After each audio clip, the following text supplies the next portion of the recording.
Assalamualaikum warahmatullahi wabarakatuh. Bismillahirrahmanirrahim. Alhamdulillahirabbil alamin. Wassalatu wassalamu ala asyrafil anbiya wal mursalin sayyidina wa maulana Muhammad wa ala alihi wa ashabi ajmain, amma ba'du. Selamat bertemu kembali dengan saya Muhammad Tajib di channel Kampung Ilmu.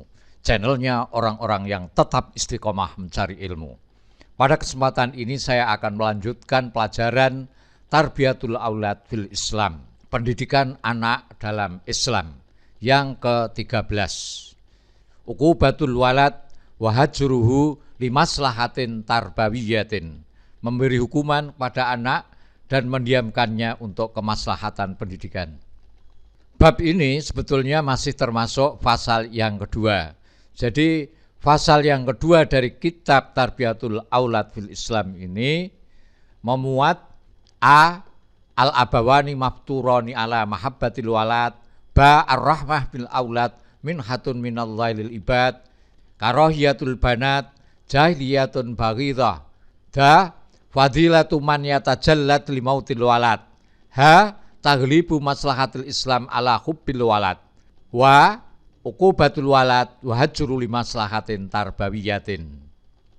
Ya, ini sekarang ini dari abajadaha ini sudah kita pelajari semua. Sekarang kita sampai uqubatul walad wa hajru limaslahatin tarbawiyatin.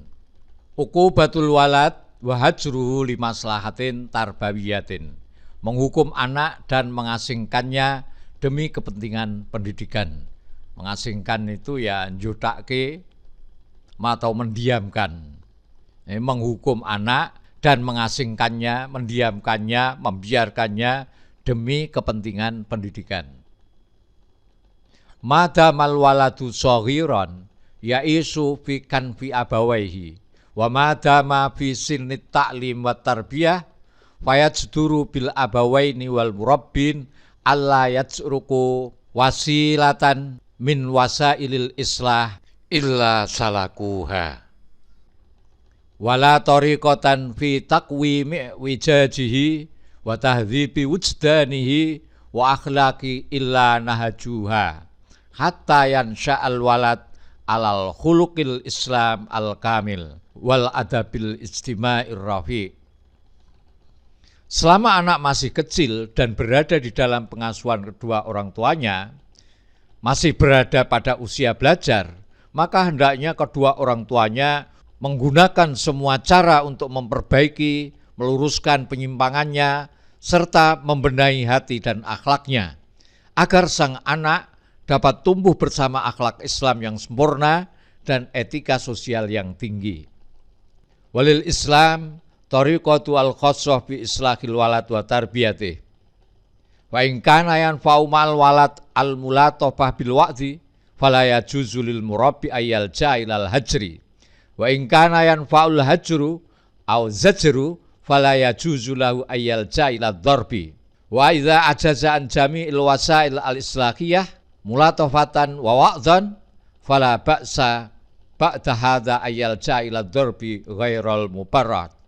Asa ayyajidal murabbi fi hadhil wasilah islahan linafsi wa taqwiman lisuluki wa wijajihi.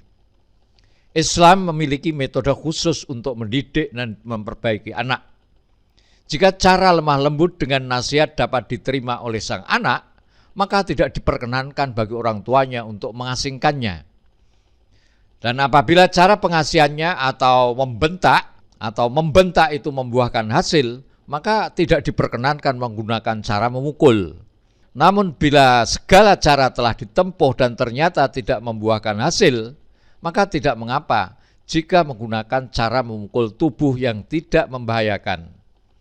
Boleh jadi seorang pendidik akan dapat memperbaiki jiwa si anak dengan cara ini dan dapat meluruskan perilakunya yang menyimpang. Waalaikum hadil marahil fil islah mustaqatan minas sunnah nabawiyah wa amalis sahabah. Lita'rafu ayyuhal murabbun tariqatal Islam bil islah wa manhaji bit tarbiyah. Amma bima yata'allaqu bi tawjihil walad wa wa'dhihi wa mulatafatihi Faqat rawiyal Bukhari wa Muslim an Amr an Umar ibn Abi Salmah radhiyallahu anhu maqal kuntu gulaman fi hijri Rasulillah sallallahu alaihi wasallam wa kanat yadi tatishu bis sohwah wa qala li Rasulullah sallallahu alaihi wasallam ya gulam samillah wa kul biyaminik wa kul mimma yalik. Dalam kaitan dengan metode perintah dan teguran yang lembut, Imam Bukhari dan Muslim telah meriwayatkan dari Amr bin Abu Salamah radhiyallahu anhuma yang menuturkan, ketika aku masih kanak-kanak, aku berada dalam asuhan Rasulullah sallallahu alaihi wasallam. Suatu hari aku hendak meraih makanan di piring dengan tanganku. Lalu Rasulullah sallallahu alaihi wasallam berkata kepadaku, "Ya gulam, hai anak, hai nak, sebutlah nama Allah." Maksudnya baca bismillah. Bismillahirrahmanirrahim. Makan dengan tangan kananmu ya, dan makanlah apa yang ada di depanmu atau di dekatmu. Ansal bin Sa'ad radhiyallahu anhu anna Rasulullah sallallahu alaihi wasallam ata bisyarabin fasyariba minhu wa an yaminihi gulamun wa an yasarihi asyakhun wa qala Rasul sallallahu alaihi wasallam lil gulam ata'zanu li an a'tiya haula wa hadhiyal mulatafah wa qala al gulam la wallah la usiru bi nasibi minka ahadan fatallahu Rasulullah sallallahu alaihi wasallam fi yadi ay wada'u fi yadi wa dzal gulam wa Abdullah bin Abbas. Sahal bin Sa'ad radhiyallahu an menceritakan bahwa Rasulullah sallallahu alaihi wasallam suatu hari menawarkan minuman ke beberapa sahabatnya. Beliau meminumnya dulu. Di samping kanan ada seorang anak laki-laki, sedangkan di sebelah kiri beliau ada beberapa orang tua. Lalu Rasulullah SAW berkata kepada anak tadi, sekedar untuk canda maksudnya, apakah kamu mengizinkan aku memberi pada mereka, maksudnya orang-orang yang lebih tua? Lalu anak tadi berkata, tidak, demi Allah, aku tidak akan mengutamakan atau mengorbankan bagianku darimu kepada siapapun. Kemudian Rasulullah SAW meletakkan gelas itu ke tangannya. Anak itu tidak lain adalah Abdullah bin Abbas. Amma bima yata'allaqu fi hajril walad faqad rawal Bukhari wa Muslim an Abi Sa'id radhiyallahu anhu qala na Rasulullah sallallahu alaihi wasallam anil hadfi wa qala innahu la yaqtulu sayda wa la yanqaul aduwa wa innahu yafqaul ain wa yaksirus sin wa fi riwayatin anna qariban lil ibnil mughaffal.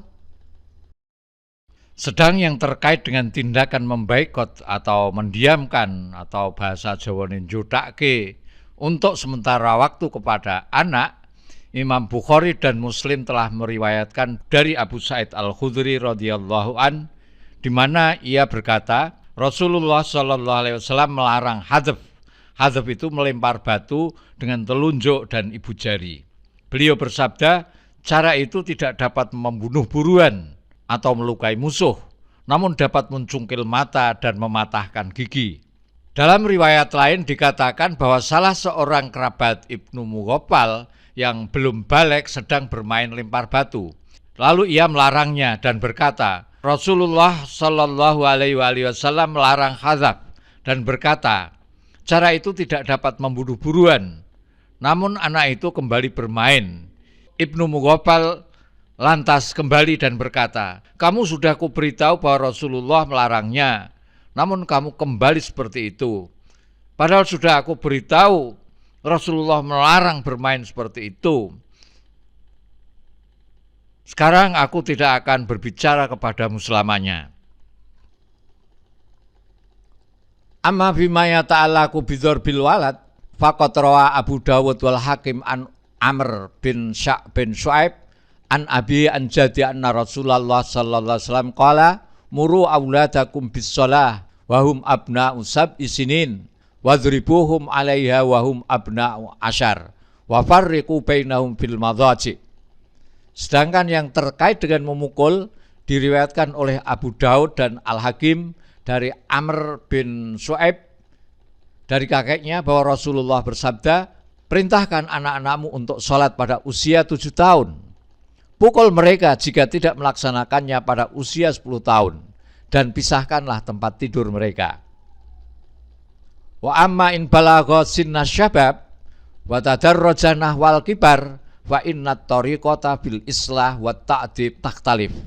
Wa inda malayan faumal walad al iqna wal wa'dhu wal irsyad fa alal murabbi ayyal ja'ilal hajri ad-daim ma dama musiron ala fiskihi wa fujurihi wa sadiron fi ghayyihi wa dhalalihi.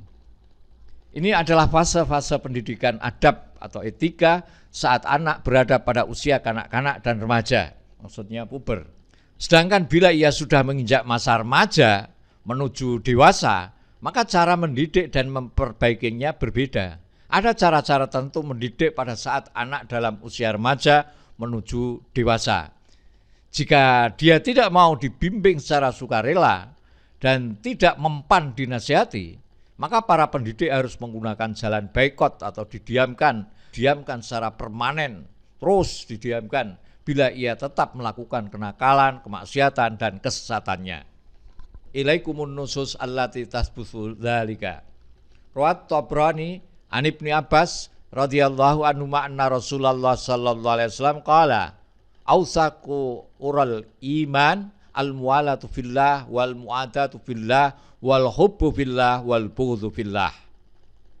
Warawal Bukhari fi babi ma yajuzu minal hajran liman asa wa qala Ka'bin hina takhallafa anin nabi sallallahu alaihi wasallam fit Tabuk naha an-nabiy sallallahu alaihi wasallam al muslimina an kalamina wa dzakara khamsina lailah hatta dhaqat alaihimul ardu bima rahubat wa dhaqat alaihim anfusuhum walam yakun ahadun minan nas yukallimuhum au yuhayyihim au yujalisuhum hatta anzalallahu fi kitabihi taubatahu alaihim.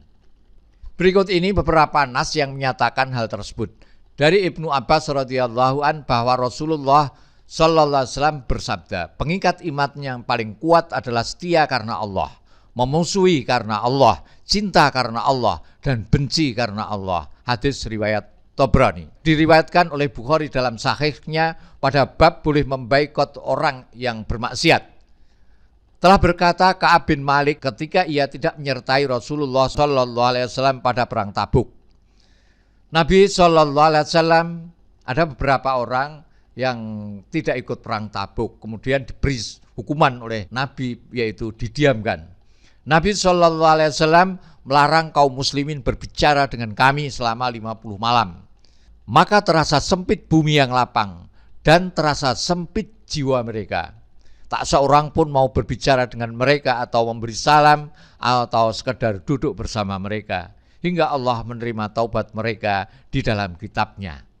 Waqad sabata anna nabiyya sallallahu alaihi wasallam hajara ba'dha nisa'i syahran zajran lahunna wa ta'diban. Rawa Suyuti anna Abdullah bin Umar radhiyallahu anhuma hajara ibnan lahu ila an mata li'annahu lam yangqat li haditsin zakarahu lahu abuhu an Rasulillah sallallahu alaihi wasallam. Naha bi'ar rijal ayyamna'un nisa minadz zahab ilal masajid. Rasulullah juga pernah memboikot atau mendiamkan sebagian istri beliau selama 1 bulan sebagai peringatan dan pendidikan.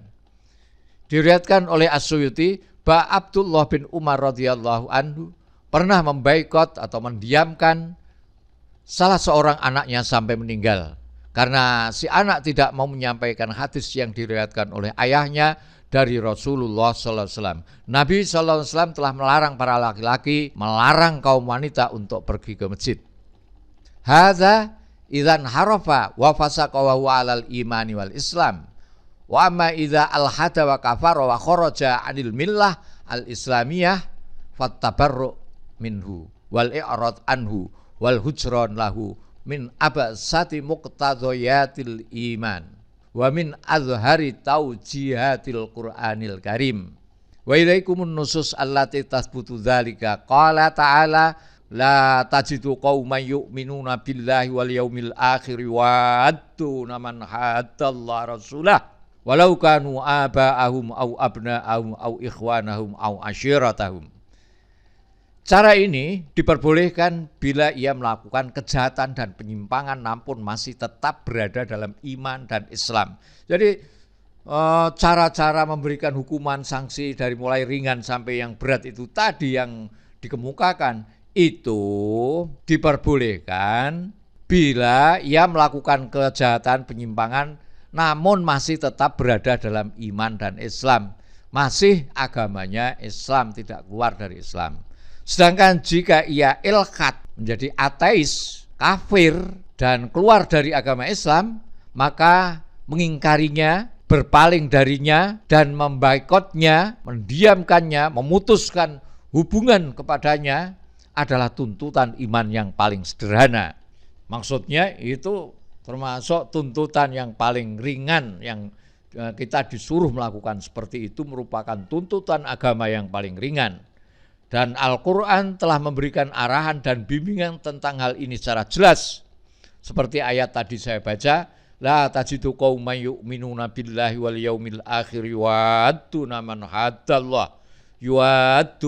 haddallah rasulah walau kanu aba'ahum au abna'ahum au ikhwanahum au asyiratahum.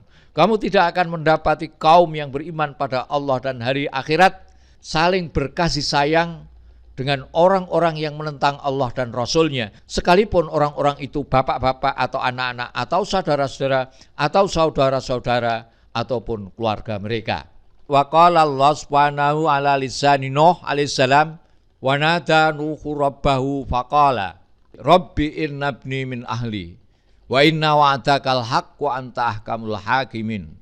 Qala ya Nuh innahu laisa min ahlik innahu amalun ghairu shalih fala tas'alni ma laisa laka bihi ilm inni a'idzuka an takuna minal jahilin. Allah Ta'ala berfirman melalui Nabi Nuh alaihissalam, dan Nuh berseru kepada Tuhannya sambil berkata, ya Tuhanku, sungguh anakku termasuk keluargaku, dan sesungguhnya janji engkau itulah yang benar, dan engkau adalah hakim yang seadil-adilnya. Allah berfirman, hai Nuh, sungguh dia bukanlah termasuk keluargamu yang dijanjikan akan diselamatkan. Sungguh perbuatannya adalah perbuatan yang tidak baik. Sebab itu, janganlah kamu memohon kepadaku sesuatu yang kamu tidak mengetahui hakikatnya. Sungguh aku memperingatkan padamu, supaya kamu jangan termasuk orang-orang yang tidak berpengetahuan. Wa qala Allah subhanahu ala lisani Ibrahim wa idzibtala Ibrahim rabbuhu bikalimatin fa'atammahunna. Qala inni ja'iluka linnasi imama. Qala wa min dzurriyyati. Qala la yanalu ahdiz zalimin. Ingatlah ketika Ibrahim diuji Tuhannya dengan beberapa kalimat, lalu dia melaksanakannya dengan sempurna. Dia, maksudnya Allah berfirman, sesungguhnya aku menjadikan engkau sebagai pemimpin bagi seluruh manusia. Dia, Ibrahim berkata, aku mohon juga dari sebagian keturunanku. Allah berfirman, doamu aku kabulkan, tetapi janjiku tidak berlaku bagi orang-orang zalim. Wa qala subhanahu an mauqif Ibrahim an abihi wa ma kana istighfaru Ibrahim li abihi illa am mau'idati wa'adaha iyah. Falamma tabayyana lahu annahu aduwwul lillah tabarra'a minhu. Inna Ibrahim la'awwahun halim. Adapun permohonan ampunan Ibrahim kepada Allah untuk bapaknya tidak lain hanyalah karena suatu janji yang telah dia ikrarkan kepadanya. Maka ketika jelas baginya, maksudnya bagi Ibrahim, bahwa dia, maksudnya bapaknya adalah musuh Allah, dia, Ibrahim, berlepas diri darinya. Sesungguhnya Ibrahim benar-benar seorang yang sangat lembut hatinya, lagi penyantun. Min hadhin nusus wa ghairiha yatabayyanu anna hajral walad wal qarabah in kanu musirrina alal kufri fa inna hajrahum mustalzimatul aqidah wal iman. Dzalika li annal islama ya'tabiru rabitatal ukhuwah al islamiyah fawqa rabitatin nasab wa rabitatil ard wa rabitatil lughah wa rabitatil jinsi wa rabitatil masalih al iqtisadiyah wa syi'aruhu fi dzalika qauluhu ta'ala qul in kana aba'ukum al-ayah. Dari nas-nas di atas dan lain-lainnya jelas bahwa memboikot anak dan kerabat dekat jika mereka memilih kekafiran merupakan salah satu konsekuensi akidah dan iman. Ini kalau punya anak, saudara, kerabat memilih kekafiran, ya udah putus. Hal ini karena Islam lebih mementingkan ikatan persaudaraan Islam di atas ikatan garis keturunan, ikatan tanah air, ras, bahasa, dan kepentingan ekonomi dan lain-lainnya. Semboyannya seorang muslim adalah firman Allah, Qul in kana aba'ukum wa abna'ukum wa ikhwanukum wa azwajukum wa ashiratukum wa amwalun iktaraftumuha wa tijaratun takhshawna kasada wa masakinu taradawnaha ahabba ilaikum minallahi wa rasulihi wa jihadin fi sabilihi fatarabbasu hatta ya'tiyallahu bi amrih wallahu la yahdil qaumal fasiqin. Katakanlah, jika bapak-bapakmu, anak-anakmu, saudara-saudaramu, pasangan-pasanganmu, keluargamu, harta kekayaan yang kamu usahakan dan perniagaan yang kamu khawatirkan kerugiannya, serta tempat tinggal yang kamu sukai lebih kamu cintai daripada Allah dan Rasul-Nya dan daripada jihad di jalannya, tunggulah sampai Allah mendatangkan keputusannya. Allah tidak memberi petunjuk kepada kaum yang fasik. Wa minal ma'lum anna mabda'al Islam alladzi la yatabaddal innamal mu'minuna ikhwah wa syiarul ladzi la yataghayyar inna akramakum indallahi atqakum wa bi ayyi haditsin ba'daha yu'minun. Telah diketahui sebuah prinsip Islam yang tak tergantikan, yaitu adalah innamal mu'minuna ikhwah. Orang-orang mukmin itu bersaudara dan semboyannya yang tidak akan berubah. Inna akramakum indallahi atqakum. Sungguh yang paling mulia di antara kalian adalah yang paling takwa. Maka kata-kata apa lagi yang mereka imani setelah ini? Wa ba'du fahadzal ladzi bayyanahu fi hadzal fasl wa ahamul masyair an-nafsiyah wal awatif al-qalbiyah allati yajibu an ta'talija fi nufusil murabbin. Walaqad ra'aita anna min hadhil masyair ma huwa fitriyun muta'assilun fi qalbail abawain wa fi nafsaihima kama syairil hubbi wal hanan wal atfi war rahmah walaulaha laman tazamat sunnatul qaun fil muhafadzati ala nau'il insani walaulaha laman tafa'al abawani ilal ihtimam bi auladihima wal inayah bihim wal infaq alaihim wal qiyam bi ta'limihim wa tarbiyatihim walaulaha lama ra'aital usrah mujtama'atas syamli mutamasikatal kian rasikhatal bayan.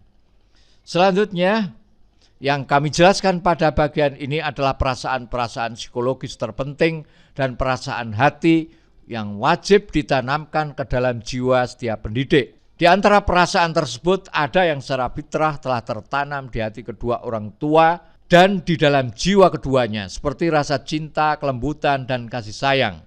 Tanpa semuanya itu, hukum alam yang mengatur pelestarian jenis manusia tidak akan teratur dan seimbang. Tanpa semua itu, kedua orang tua tidak akan mempedulikan anak-anaknya, tidak akan melindungi mereka, tidak akan menafkahi mereka, dan tidak akan mendidik dan mengajar mereka. Dan tanpa semua itu, tidak akan ada sebuah keluarga yang bahagia, kokoh, dan harmonis. Walaqad ra'aita anna min hadhil masyair ma huwa jahiliyun kakarahiyatil banat waqad marra ma'aka annal islam ala jahadil adah al jahiliyah al baghidah bil iman as-sahih wal aqidah ar-rabbaniyah ar-rasikhah wat tarbiyah al-islamiyah al-fadilah litakuna nadratul abawaini ilal inas wa dzukur ala haddin sawa wa duna ayyakuna bainahuma ayyu tamyizin wa tafriqin tahqiqan limabda'il adli wal musawah. Di antara perasaan-perasaan itu ada perasaan yang merupakan tradisi jahiliyah seperti membenci anak perempuan. Dan ini sudah lewat penjelasannya. Bahwa Islam itu menyembuhkan kebiasaan-kebiasaan jahiliyah yang buruk ini dengan iman yang benar, akidah yang kuat, dan pendidikan Islam yang mulia. Agar kedua orang tua dapat memperlakukan sama antara anak laki-laki dan perempuan tanpa ada pembedaan dan pengistimewaan. Ini sebagai perwujudan prinsip keadilan dan persamaan. Walaqad ra'aita anna min hadil masyair ma huwa maslakiyun katahlibi hubbil jihad wa da'wah ilallah ala hubbil ahli wal walad.